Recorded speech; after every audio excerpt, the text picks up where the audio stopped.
Hi, welcome to NDE TV. I'm Peggy Robinson. Today's guest is Sheryl Gottschall, and she's Correct. in Australia, right? Yeah. Did Thank I say you it for right? having me, Peggy. Okay. So I'd like to hear about your near-death experience. Sure. Well, there is a little bit of a background to it, if Okay, that's okay, if I could tell sure. you that, because I'd always had an interest in near-death experiences, which is curious. And I actually became a member of the International Association of Near-Death Studies only a few years after it was founded. So probably about 1980, I think it was. Wow. And in those days, I was sending away to getting the audio tapes from their conferences and listening to the speakers, and I was fascinated by it. But about 92, 93, I developed an illness, and which lasted for 10 years.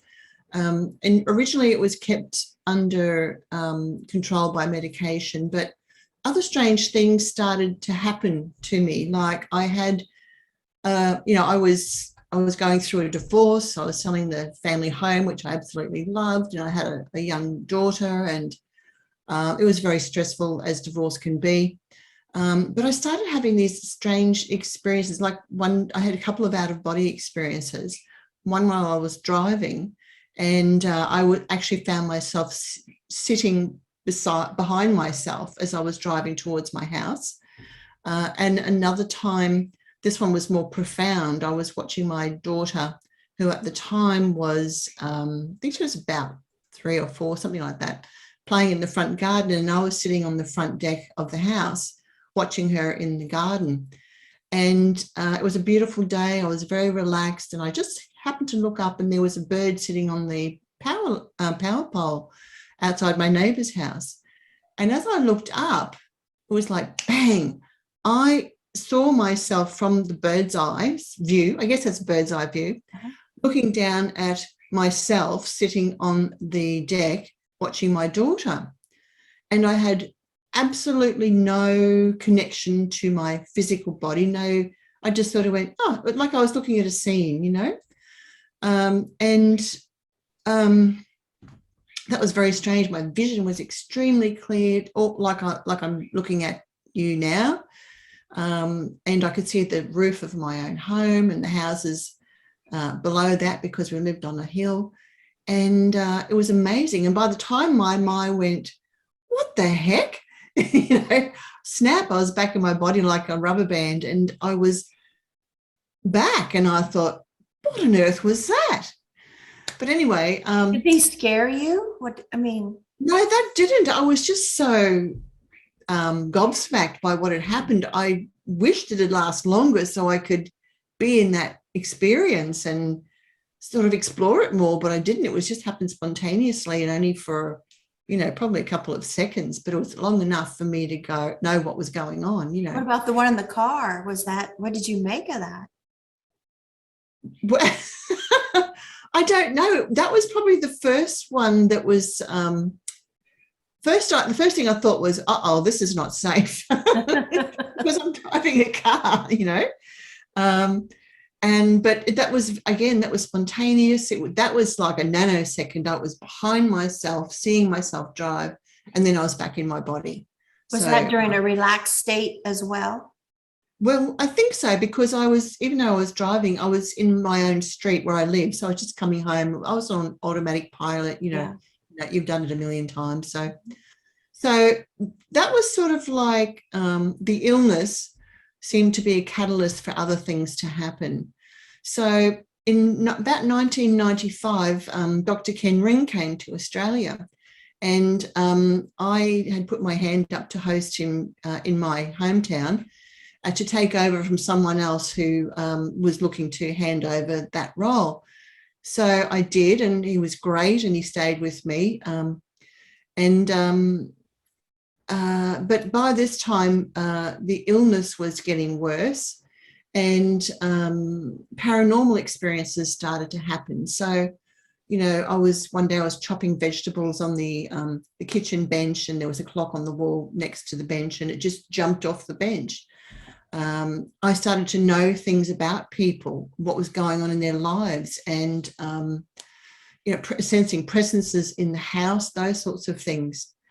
So by about 1998, this illness had gotten worse, and which was for 10 years, but there were 3 years where it was really acute, and I just didn't know if I was going to make it to the next. What's this illness? Is that something you want to share or no? Not really, if you Okay, don't that's mind. fine. But what it did was it, I guess you could say, disabled me in regard to the amount of energy that I could actually access. So to the point where for a few weeks there, my husband had to pick me up and carry me to the bath to be cleaned, that sort of thing. So yeah, it was very difficult. And I lost some of my vision during that time too. So I couldn't drive for 3 years as well. But anyway, during this time, I tried all these different types of natural therapies. I was determined that natural therapies were going to make me well. But that didn't happen. And after spending thousands of dollars on that and not having any success, I went to have surgery. And anyway, long story short, in the middle of it all, I'd gone to see all types of people, and in a last desperate attempt, as you do, down the end of the list, I went to a hands-on healer. And that sort of set me into a healing crisis, and everything just got worse. Came home, and I was laying on the couch, and the friend who had taken me there they left because I said my husband will be home in about 10 minutes. Okay, I'll be here, fine. And in that time, I was laying on the couch, and a swirling vortex, probably about, I think about, 6 feet in diameter. Don't ask me what that is in meters, but a couple of meters, 6 feet in diameter, opened up in the middle of the lounge room. And it actually started by a small, I guess you'd say like a wormhole that came out of the wall of my living room, and it was on its side, and it came out, and then it opened up, and then it went horizontal. So it was like a very malleable ice cream cone on its side, and then the open part, it opened up and it became horizontal like that. And there was this really strong gravitational pull that started to suck me into that vortex. And when I say vortex, I mean like, when you have a bucket of water and you stir it, and that creates that vortex in the middle. It was just like that. Did it have color? No, I was seeing all of this with, I guess some people might call it third eye vision. I didn't know what that was called, what that was at the time. I had no clue. But I could see what was going on, but it wasn't in this reality. Put it that way. There wasn't any color. It was just like, it was very opaque. But it was like someone had overlaid another reality on this physical reality.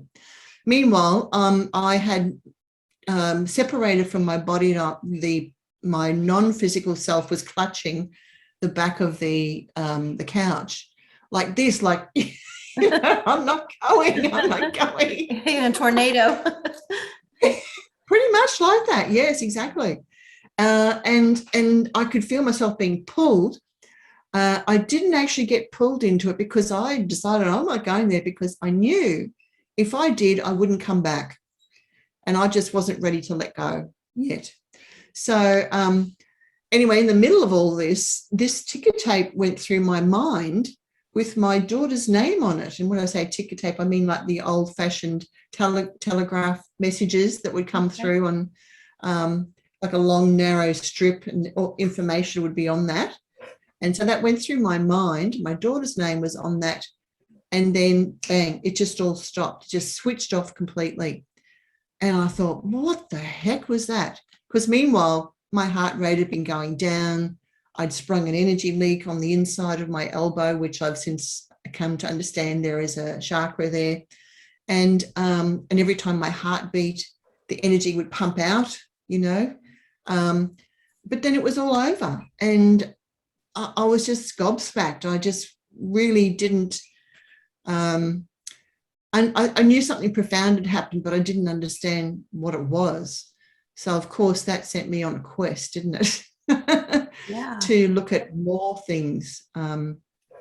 So what happened from there, if I could just go on a little bit, Yeah. was at the time I owned a property and I was running a new age centre, and we were, offering yoga classes and Tai Chi classes, and there was a room set aside for massage therapists, etc. All types of interesting things were going on there. I held a night about near-death experiences, and a woman came along and she had an NDE, but afterwards she came up to me once other people had moved away, and she said, oh, I had an unusual experience. I said, oh, what happened? She said, well, my daughter passed away. She was only very, very young, like about 4 or 5, I think she said. And after the funeral, she'd come home extremely distraught, as you can imagine, and laid down on the bed while the other guests were outside in the house. And she could feel her heart rate getting slower and slower and slower and slower. And she left her body. And she found herself on a winding path with her daughter in hand, obviously not her daughter, but her daughter's soul. She'd appeared to her. She's walking along this path for a while, and then she gets to what I now know is the point of no return, basically, or the threshold. And she meets a spirit being who says to her, you can't come past here, but I'll take your daughter now. So with much sobbing, she hands over her daughter to the spirit being, who takes her and basically, lets her know that she'll be cared for and she'll be okay. So the woman turns around and walks back along the path. And as she does so, of all things on the side of the path is a spacecraft. Next thing she knows, she's inside the spacecraft on a table or some sort of slab, where these alien beings are doing some sort of examination of her. But remember, she's not in a physical form. They do the examination, and then she's up and she leaves the spacecraft, walks back down the path to a body and wakes up, becomes conscious. Now, I'm really interested because I've been a UFO researcher since 1988 to present day. So I went, whoa, this put a whole other spin for me on, who populates our non-ordinary reality and, what, and when they can access the non-physical parts of ourselves.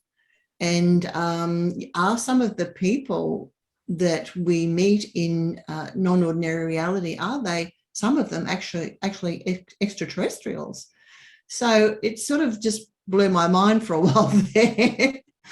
Yeah, because so much we hear doesn't need a spacecraft. You're here, then you're there. And so that's interesting. Yes. But, remember that Ken Ring wrote that book, The Omega Project, which is UFOs, NDEs, and Mind at Large. And he connected the subjects of near-death experiences to close encounter experiences. That was a fabulous book. If anyone has read it, or if you haven't, I suggest you do, because it expands, the understanding that there are links between these experiences. They don't have these strict parameters around them. And they sort of, they populate other aspects of these experiences too, intermingle. It's clear we don't have all the answers, not even close. No, absolutely not. Yeah. Yeah, because we just have experiences. That's all we know. We do. We can't really prove anything. Well, I think, all of these experiences, I was wanting to understand what was going on with me, why had all this happened to me, etc. And which led me to shamanism, actually, and shamanic practices, which I underwent some training and still train and also teach to other people now. So because shamanism can corroborate things from non-ordinary reality into our ordinary reality. So, for example, we can have experiences in these states, these altered states, but then when we come back to ordinary reality, messages can appear from our ordinary reality to corroborate those experiences that we've had. For example, if we have, some people will journey, for example, to meet their power animals in non-ordinary state, and an animal might appear to them, but when they come back to ordinary reality, they will start to see those animals appearing in different ways. For example, that happened to me with finding a power animal, and then when I came back to ordinary reality, my daughter came home one day and she had one of those coffee warmers with the lid on.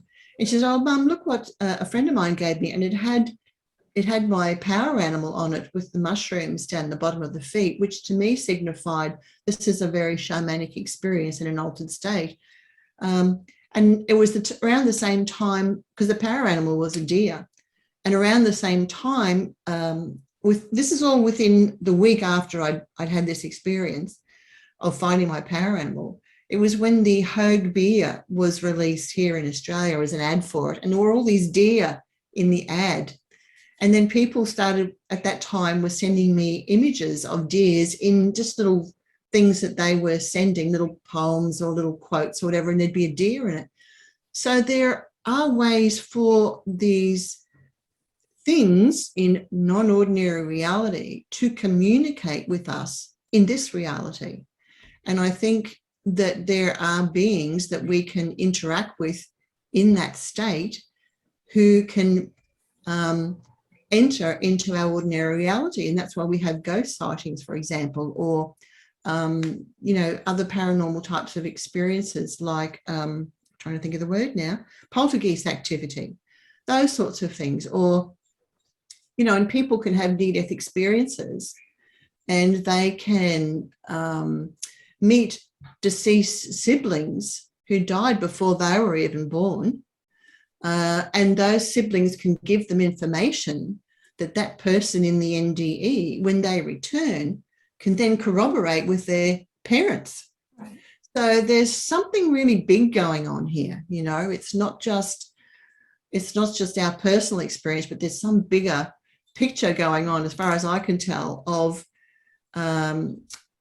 these beings, some of them entities, some of them not so great either, who can enter our reality and we can enter theirs under certain situations. Yeah, and these things happen usually spontaneous. We're not doing anything to summons this to happen. It's just plucked out of the blue, like you're suddenly in the backseat of the car and you're suddenly, bird's eye view. And, with our NDEs, not everybody has NDE, and those of us that had NDEs, we've died before, but not had any experience. So, there's no, really rhyme or reason. Well, there seems to be a package, Peggy, what I call the, from the UFO researcher point of view, I call it the close encounter package, because I find that people who report close encounters to me, half the time they've also had a near-death experience, and not just one. It can be a couple. So it's like, paranormal experiences, close encounters, near-death experiences, they all come as part of a package of something. And this is why I think that people who have these experiences and whose lives are changed to the point where they develop an interest in healing, for example, and then they go on and they might, like I know someone who was a nurse who had a close encounter and then went on to do kahuna massage, for example, and that's their full-time job now. And I call those people refer to it as being shamanized, if I could say it that way, that they have been moved from one place, migrated to another place in their life, or another way of doing and thinking, being, believing, etc. So they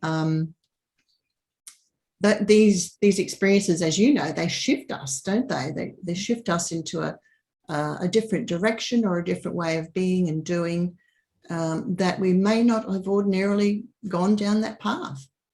Yeah, and a few even feel like the person they was died and somebody else is back here. Yeah. One guy, Raymond, he don't have memories, very many memories at all of his past. Yeah. That's where you can liken it to shamanic initiation experiences, because in a shamanic initiation, people are called by the spirits, they are dismembered, then they have to remember themselves, and then they come back and they tell their tribe about their experiences and what they learned from that experience. So it's really this breaking down of the old identity and then rebuilding or reforming, to create a more authentic self from the inside out. And shamans talk about this process as, becoming down to the hollow bone, so that spirit can work through them clearly, and which can take them down the healing path or to other ways of being and doing. I kind of think of it as you get out of your car at the gas station and somebody jumps in your car and takes off with it. Yes. It's like somebody else is in your property. And I've always been fascinated with, you hear about very often, but the people that just wake up one day and they're speaking in a different language or with an accent, and it's permanent. And that's amazing. Crazy, isn't it? And they can play musical instruments, which I haven't had a clue about, those sorts of things. Or suddenly math, anything, just like suddenly they're seeing all these mathematical equations and seeing everything through that lens. Yes, that's fascinating. It also happens with people who've had report close encounters as well. So there's a lot of similarities between, I guess you'd say, the types of people, the personality types. And I think that there is a predisposed personality type in our society, in all societies, where they have these strong leanings towards going in that direction already. And I think that if they lived in an Indigenous society, that they would be, plucked out basically of that situation and taken off by a medicine man or a shaman to be taught what they know for that shaman to become their mentor, because they're already exhibiting those signs of abilities or spirit speaking to them, and it could be for in Western. See, the thing is, we don't have that in our Western world view. We just don't have, it's not our culture to have that. But, shamans are continuously born for the times that they live in. And there are people alive today who would not call themselves a shaman, and I wouldn't call myself a shaman, but they've been shamanized because of their experiences, and it's taken them on a different path. And they're in our own way. We're teaching our own society, our Western society, about the things that we have learned through our experiences. So what about your NDE? What about it?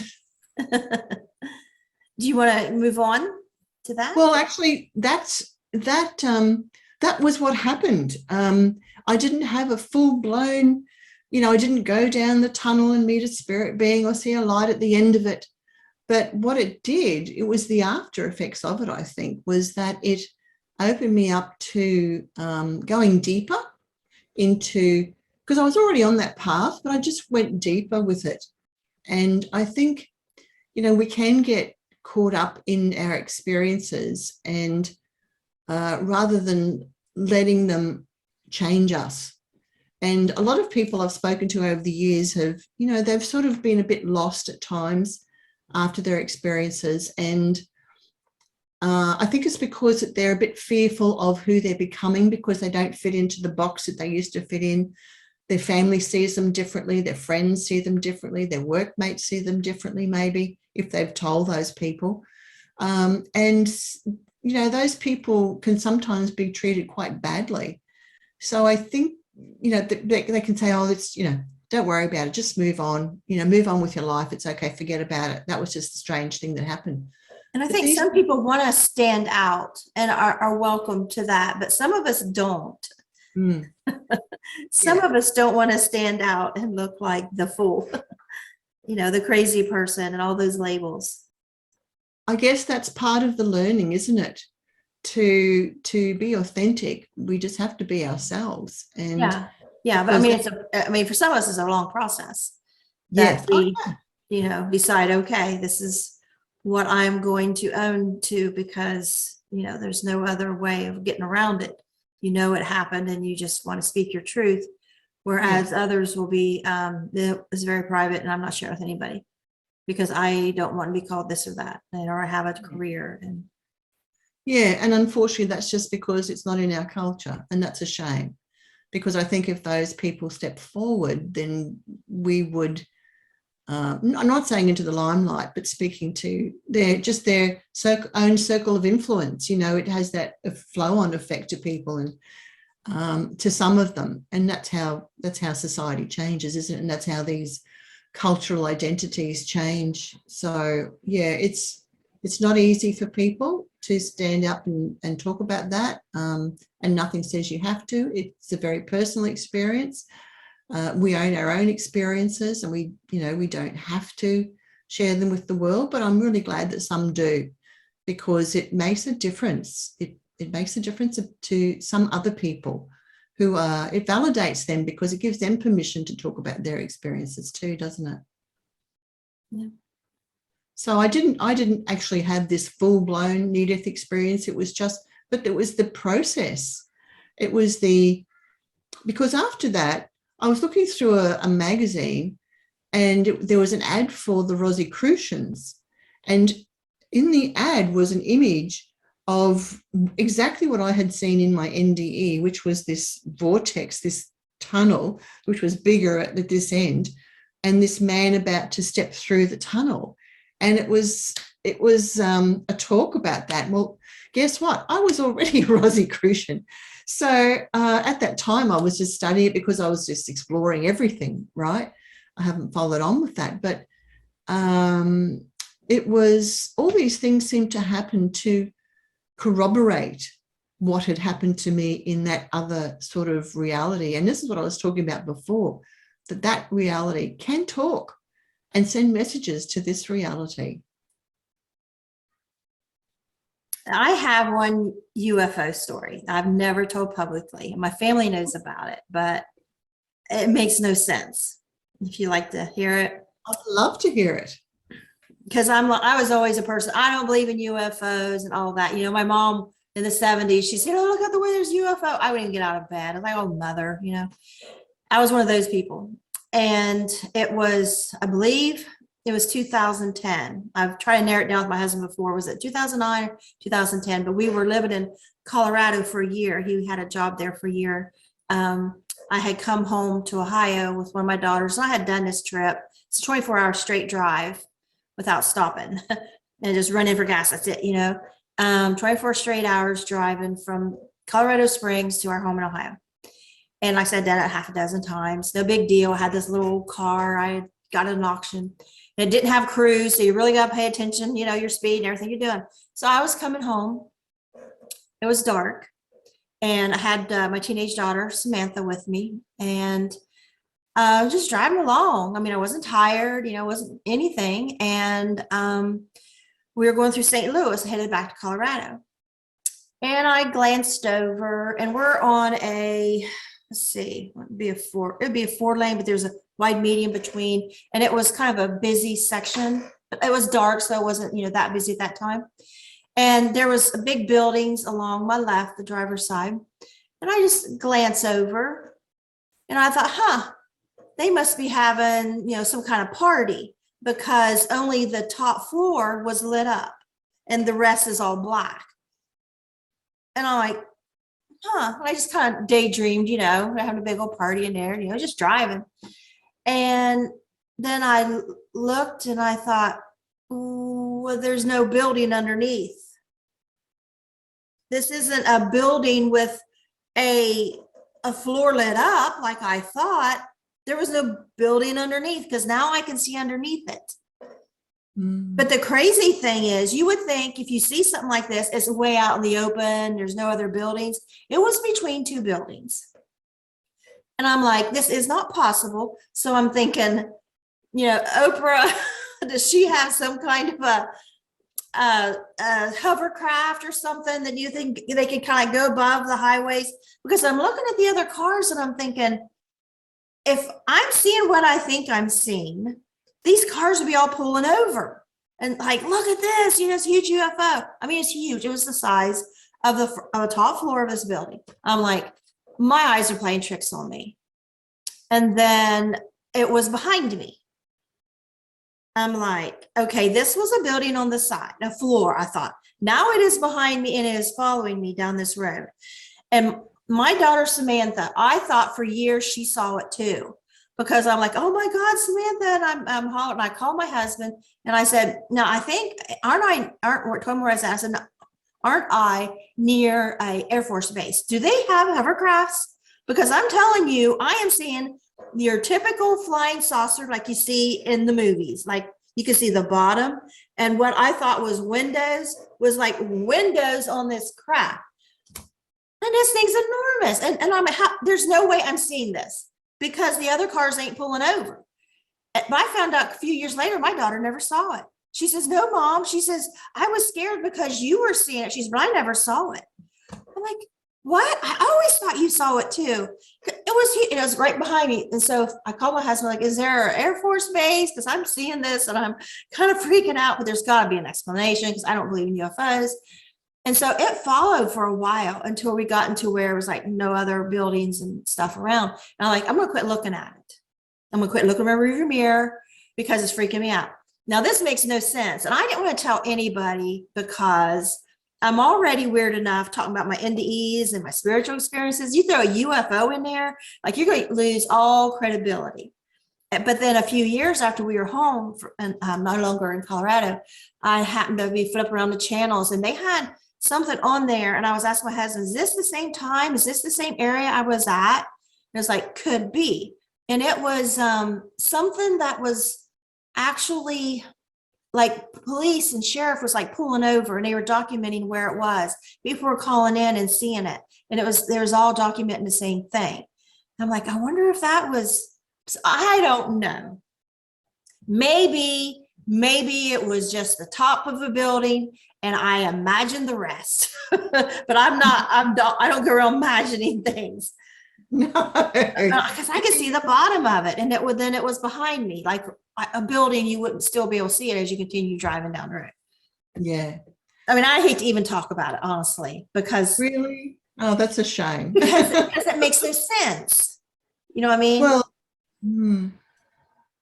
yeah, that's quite typical of what people will report at times. Yeah, but I would think, like, why wouldn't other people be pulling off? If I saw what I saw, why wouldn't other people have seen it? And then I find out my daughter didn't even see it. She's no, Mom, I was freaking out because you were so scared. Like, I always thought you saw it too. Well, this is something that we struggle with, and it's why do some people ring up? And my home number is the reporting number for UFO reports from the public. Why do people see these huge things in the sky and they ring up and say, oh, hundreds and hundreds of other people must have seen it. It was huge. No one's reported it. No one's told us about it. And this goes back to the encounter-prone personality, that there are some people who will see these things. Now, whether they are actually tuning in to that other reality or have the ability to do that, which actually Ken Ring talks about that in his book, that there are some people for some reason, and we don't know, but they see these things and other people don't. Now, isn't that interesting? It's like some people. Go ahead. I was going to say, it's like some people will see ghosts. Some people will never have a paranormal experience in their life, and other people, their lives are riddled with it. Why is that? I never thought about it before, but like you saying that, it makes me wonder, maybe nobody else saw it because I was seeing into another dimension. You know, say ghosts are right here all around us all the time. I mean, I believe that, and we just can't see them. Maybe that dimension where spacecrafts are in a dimension that we just can't see. And for some reason, we just got a slip and saw what was right there. No different than you see a ghost and nobody else sees it. It's right there, standing right there. But we just happen to see in another dimension, because that would make sense to me. Yes. I think that's the only thing that I guess would make sense to me. And one of the things that I've found is that over the years, going on 33 years this year as a UFO researcher, is that people who come forward and tell me about their close encounter experiences, when I ask them, what do you do in your spare time? It's 95% of the time, and this is way beyond statistical, statistics, that they are very creative people. So they might sing, they might dance, they might write, particularly poetry. They might do clay work, they might, whatever, all those types of things. Or they have an interest in healing, and in some cases, a strong interest in healing. And they will shift whatever they're doing, their way of earning a living, into that area, that arena, where it will be in the healing fields, regardless of whether it's. Maybe that creative zone is another dimension. We get the zone. I think it's because people who have these experiences possibly use a different part of their brain more than other people. And because this creativity, the data is just way beyond, statistical averages. So there's something going on there. And it's probably the same with, people who have close encounters, people who report near-death experiences. I haven't looked into the field of ghost research, so I don't know whether those people are typically creative people as well. I think they probably are. So yeah, there's a whole lot of, there's something else going on there, that there is this percentage of people in society who can tune into these things. And I don't know, and also what comes up too is they're often highly sensitive people. So I don't know if viewers have read the book Highly Sensitive People by Dr. Elaine Aron. She talks about this, and she talks about 2% of every species is more sensitive than the rest of the species. And I believe that's probably an evolutionary process, that that 2% can give out warnings before others are aware of it, so they get their heads up, that this is on the horizon, that there's perhaps danger coming, or perhaps there's something that's not from this reality that's happening, that sort of thing. So maybe that's part of it too. It's sort of like this biological necessity that's over time has occurred. Does that make sense?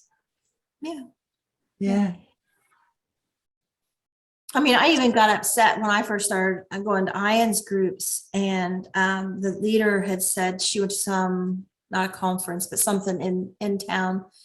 And I looked it up on the internet. I was curious about it. And I was like, I got so mad. Like, I had been mad, not because I thought, why would you put NDEs in with UFOs? It was, like a symposium or whatever. And they had all these different, and to me, it made it like put NDEs like a circus tent, because they had like UFOs, like maybe palm reading, or, all these different things that I thought of as, the palm reading and I don't know, stuff like that. I thought of it as witchcraft, because that's what I was raised to believe. And I've come to understand a lot more since then, because I realized that my experiences, if I would have talked about them, when I was a teenager, my grandma probably would have washed my mouth out with soap, it's witchcraft or something. But, and so I never really did. I never did connect the UFOs as something spiritual until very much. Yeah, they can be, put it that way. They can either work as a catalyst, those close encounter experiences as a catalyst, which has similar after effects to NDEs, which is another area of interest. But they can also be positive experiences and quite uplifting for some people, where those people are given knowledge about their own lives or their own future. And some of those close encounter experiences have said that the ETs that they've interacted with have given them warnings about the path that humanity's been going down in regard to, looking after the environment or those sorts of things. All these types of messages are not dissimilar to what people who have NDEs are really on about in their heart of hearts, which is about peace and love and caring for all life, those sorts of things. Similar sort of themes going on there.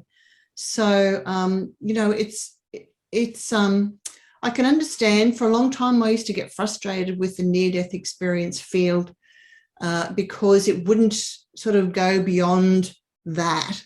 And for a long time, as some people who are watching this know, they wouldn't even look at distressing NDEs either. And I have to say, my experience of what happened was frightening. It was frightening. I can't say anything good about that particular type of experience. So, but those experiences are out there, and I'm really glad to see that IANS is actually changing that stance, that they're opening up more to other types of spiritually transformative experiences. That's very important. And I think that shines through with some of the topics that the ISCO group put out now, the International Sharing Groups Online, which people can access from all over the world now, which is wonderful.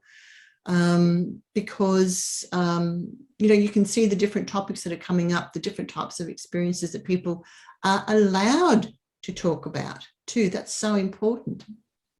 Yeah. And I do understand the Christian perspective, because I'm a Christian, that stuff seems scary. Like, why are they putting that in there? Like New Age, and they're taking it too far. Like they're taking God and heaven, angels out of these experiences. And it's not that, it's just conversations, thinking outside the box. I mean, none of us know anything for sure. Yeah, exactly. Have And you found that negative blood plays into this? The RH negative or whatever no, I haven't found that. No, I can't say that I had. I know that that's a bit of scuttlebutt that's going around, but no, I've found nothing to confirm it. Okay. Yeah. A few years back, I started doing these little surveys on near-death experience groups, asking if you've had a near-death experience, what's your blood type? And, negative blood is like 10% of the population, but it was always around 85% of the NDEs. Right. Yeah. But the thing is the positive blood people were getting really mad. They were thinking I was implying, therefore they were lying about their NDE. And I was like, I didn't say that. I'm just asking a question. Yeah. If you've had a near-death experience, what's your blood type? And could it be that if you are negative blood, you die differently? That you have a near-death experience more frequently?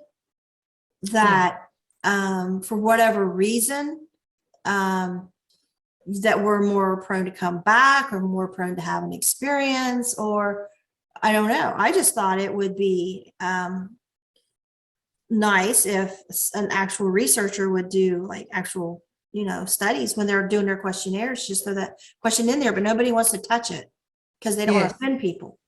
Yes. Yeah, I understand that. But I did that survey several times off and on. I always got around 85% of the NDEs were negative blood.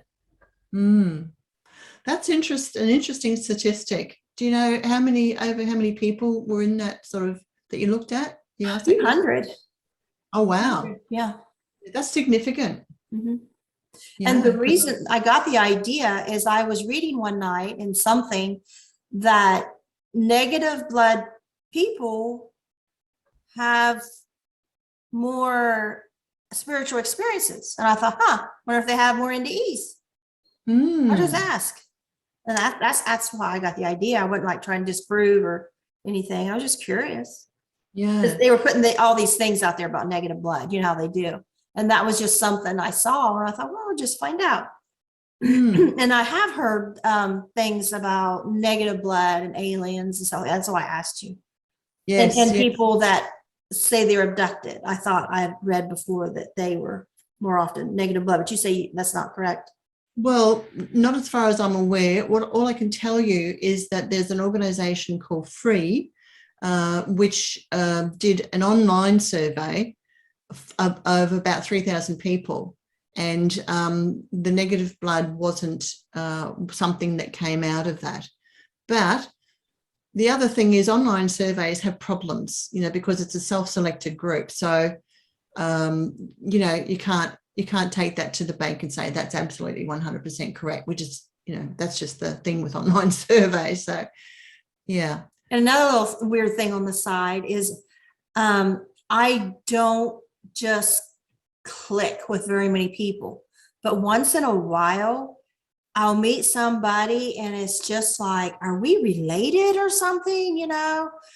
And I started to ask when I'd feel that, are you negative blood? And they'd be like, how'd you know? Yeah. There's just like, we are of the same kind, you know, like I have met my tribe right here. Yes. I don't get it very often. Yeah, that makes sense. Because it seems to me like most people are closed. And some people are just wide open. I mean, any topic, any emotion, anything, they're right there with you, toe to toe to toe to toe, and me with them, you know, when you get in a groove with somebody like that. Yeah. And then I'd stop like, are you naked? And I was like, how do you know that? It's really interesting that people of like-mindedness connect very quickly. It's where our resonance, you know, communes. I just met someone last weekend when I ran a workshop about who was just like that. She was open, she was present, and she was just there, you know, and it was just really amazing to make that connection with people. And I'm sure it's you know, a genetic connection too. So yeah, but it is interesting how people who have close encounters and near-death experiences have very similar after effects because of those experiences. Now, maybe you can enlighten me on this, Peggy, because I haven't spoken, although I run a monthly afterlife discussion group where we have about 20 people come to my home, and different people at different times, but it hasn't sort of come up really about anything to do with electrical sensitivity, which I'm curious to know about, whether it's prevalent in people who have NDEs. Have you found that? PMH Atwater talks about it quite a bit. It says she just blows up stuff. She walks in the door. One interesting thing my husband and I found out recently is I learned years ago, I can't wear a watch. I'll buy a new watch in no time. The thing don't work. I drained the battery or something. I just gave up on it. Well, my husband, of course, he wears a watch. I always go by him, or, you know, now the phones. But we've been, for the last few years, we've been working together. We'd work on the pipeline or we'd be laid off together. We were just always together and did not think about it until he recently went back to work and without me. I got him a new watch 2 years ago and the thing just won't keep time. He went back to work and he said, you know, since I went back to work, the thing keeps perfect time. I'm like, you're not around me. I don't know if there's anything to it. Well, it's interesting. I think that's significant as well. It comes up with people who report close encounters too. They have this electrical sensitivity, you know, street lamp interference, any sort of electrical components that just stop working, or I've had people who tell me who go to get into a lift. The lift doors will do this, or the boot on their car will pop open all the time, which is just different things will blow up. Or someone told us that she had to replace all the white goods in her house because they just kept blowing up, and it was very expensive too. My So, yeah. husband, our anniversary, every 4 years you get a new phone, in your plan. And so every year anniversary, every 4 years, we go and get our new phones. I would go through 3 or 4 phones during that time, and he would always have the same old phone. That's like my phone. As I go in, it's like my phone ain't working. They're like, you're right, it's not. We don't know what's wrong with it. And they get me another one. It's just like it would just stop working. Yeah, yeah. It's fascinating, isn't it? Another thing I've been really interested with people who report near-death experiences is that they can actually, during their experiences, they can have this 360-degree view. So they can see everything all around them at once. And I find that fascinating. First of all, they're not even looking at the eyes. Yeah? Yeah. Well, actually, my first one too, because at 5 years old, I drowned when I was climbing over the pond, and you just see all the way around. But I didn't think about it that much with that one, but I did right off the bat with the 25-year-old NDE when I was in the bright white light in heaven. I immediately noticed that, like, I didn't have a body, but I could see it was all white light, but still I could tell I was seeing behind me all the way around. So, and then too, in your NDEs, you have time shifts. Like if you have a memory, like you're actually there. So you're like back in time, or you may see in the future. And so when you come back, it seems like it is natural to have time shifts, like suddenly crap, what happened here? Like you lost this time, or so you're back in time, or you have something in the future. And I'm like, well, yeah, because it seems like you get an added instinct that you can't undo when you come back, and it's still with you, like telepathic, you have telepathic communication on the other side. And so it just seems natural when you come back that you're just picking up everything that's going on. Not that you can just, read minds, but you're sure picking up stuff, all kinds of stuff that other people aren't. I mean, my husband and I, we would leave places all the time, and I'm like, did you see how mad she was? Did you see? She was about ready to cry. Like, what are you talking about? How could you not see all that? I'm picking up everything, and I'm carrying it around for days too. I would carry around people's emotions, and I'm like, I just can't shake this bad mood your mom was in, and like I get a shower, I get it off of me, and nobody else seemed to be doing. And working at Children's Services, I bring them cases home. I just have the weight of the world on me. All the people I talk to, all their emotions, all this and that. And it's too much. It's like an overload. It drains you. And so I have to get alone. It's like the nervous system goes onto high alert. And I think when it does that, the antenna go out further, and we pick up on more information than before. Because what happened to me afterwards was that I was in the center that I used to run. I actually we actually had our wedding reception there because it was a big hall as well. And there was someone I had invited to come along. And when we were there, I crossed paths with him, and I just turned around to him spontaneously and said, "You're at a crossroads." And he looked at me and he said, "Yes." I said, "Are you okay?" And he said, "Last night, my wife and I sat down and had a discussion about separating and eventually divorcing." And it was like, just came out of the blue, right? So those are the sort of things that I would just get about people. And there are some things I'd actually get full scenes of what was going on in their life. And I'm like, no, I'm not telling them. I'm not telling them that, like this message to tell these people something. And I'd just be saying, no, that's none of my business. I'm not talking about it, I don't want to get involved in life. And some of these visions that I would get of them were quite confronting or embarrassing. I wouldn't want to talk to them about what was going on in their life, for example, an affair or things like that. I'm thinking, no, I'm staying right out of that. I don't care what message I'm getting from spirit. Sorry. I think one of the strongest ones like that I got, my husband was driving ahead of me with his truck. He had a welding truck and pulling the camper, and I was driving behind him. And we pulled in this parking lot, which we had stayed at this campground before. And so it was Labor Day weekend, and we were just so glad we got there, and no big deal. It was still daylight, and I seen a really nice looking young man. And I thought, oh, I wish my daughter Emily was with me. Boy, she would like him. I could fix her up with this welder. And he smiled and waved. And just like that, the thought come out of nowhere. He just killed somebody. Oh, gosh. It was a knowing. Of course, what do you do? Oh, that's crazy. Put that out of your head. I thought you killed somebody. It was the next night. We were in our camper watching TV. And all of a sudden there's a cop looking through our camper window. And I'm like, told my husband, and he went to the door. He's like, can I help you? Come to find out, our camper was right in the middle.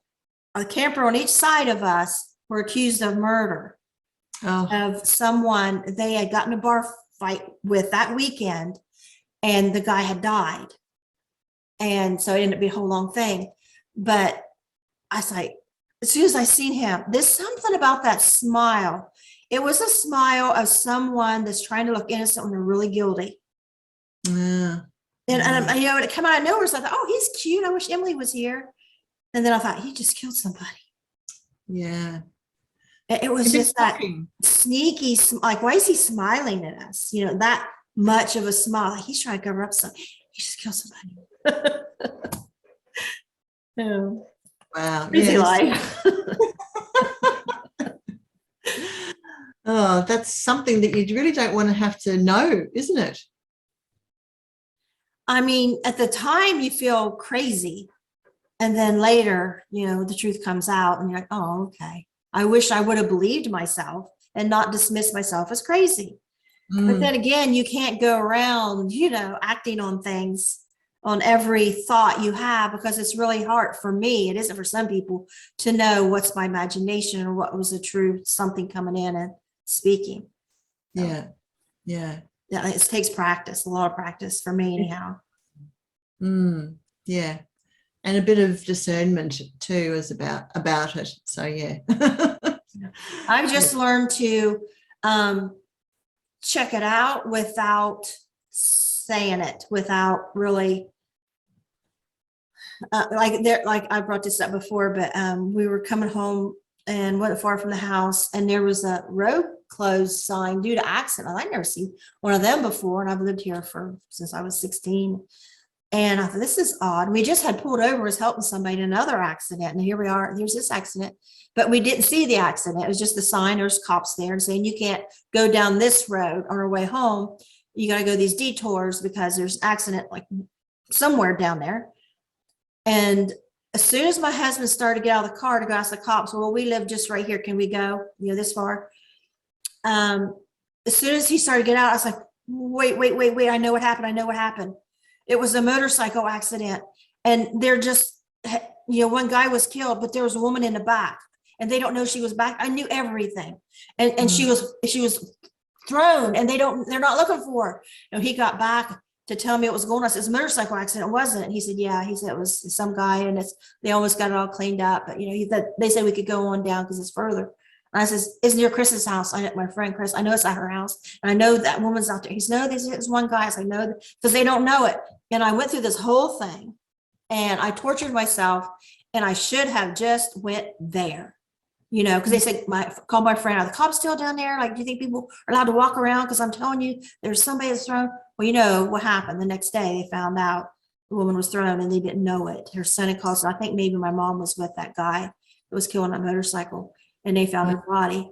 And I will forever kick myself because I knew it and I doubted myself.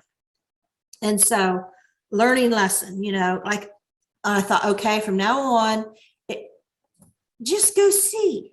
You don't have to start screaming, I know there's a woman that's, but you don't have to do that. Just go check it out. Yes, paying attention to the knowing is the is the key, isn't it? Yeah. Rather than dismissing. I mean, I think we have that naturally anyway as human beings, some more than others.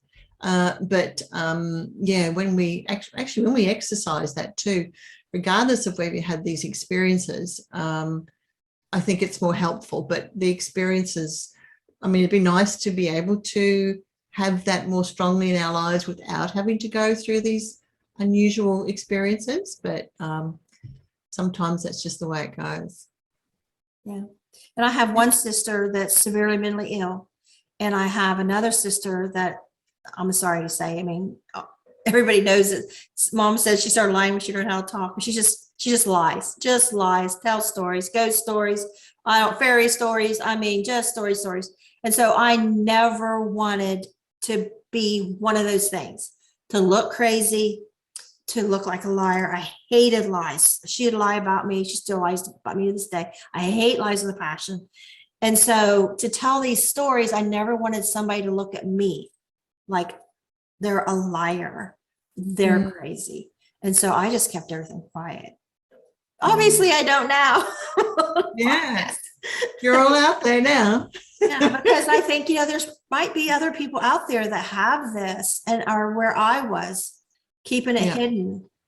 Yes. And sometimes you can save lives, because I have. Yeah. That's great. Just follow through. Yeah. That's great. Yeah. Is there anything else? I'm sorry. People excite me and I get going. Oh, that's okay. I can't think of anything off the top of my head. I know that there's a whole lot of other things I could talk about, but I think we're nearly out of time anyway. So, okay. let's just close that chapter. Yeah. And I'll tell you what, I'm glad I turned off the comments again, because honestly, I wouldn't be able to talk this freely if I had left the comments open, because I would not want to hear the comments. People would say I'm not Christian because I mentioned, I think I might have, not sure, seen a UFO. Yeah. I would really, and I'll probably already get a lot of people like, I'm not watching Pegi's channel anymore. I mean, that's the way it is. And I'm one of those people too, though. I mean, I really put my foot down on a lot of stuff and say that's New Age, that's witchcraft, that's not Christian, that's getting away from where we want to be. And the truth of the matter is, none of us know anything. We're all just asking questions. We have this experience and we don't understand it. And we should all be able to speak freely about what we experience, even if nobody else has experienced that. Because look at NDEs, when I had mine in 1986, I never heard of such a thing. And I was positive the moment I come back, and I remember, never forget the exact words I thought, this has never happened in the history of the world. That's exactly what I believed. Wow. Yeah. I mean, who ever heard of such a thing? Now you had been, you was up on it, but I certainly wasn't. Down here in Southeast Ohio, I never heard such thing. And I thought, could I go to the library, and what would I even ask to look up? I didn't have a name for it. I was sure there was nothing out there. And I wish I had tried harder. Everything in its time, I guess. Yeah. Well, it was only 75 when Raymond Moody coined the phrase, wasn't it? So what was it, 86 for you? Yeah. So, it takes a while for information to trickle through, doesn't it? Yeah. And to me, the proof is those of us that had NDEs before we ever heard of an NDE, we also had the after effects. Some of us had the tunnel, some of us had the bright white light. We had all these common features, and we never heard of such a thing. Yeah. And there's no way that millions of people are bold-faced liars making this stuff up. There's just not. I don't think there's that many people that crazy. I mean, I'm sure there's liars. I'm sure there's people, vivid imaginations that maybe create stuff or something. But I mean, there's, I'm absolutely convinced of NDEs now. Yeah. A lot of everything else, I don't know, but I'll consider it. So. Yeah, Thank well, you. I think it'd be nice if I could leave this Yeah.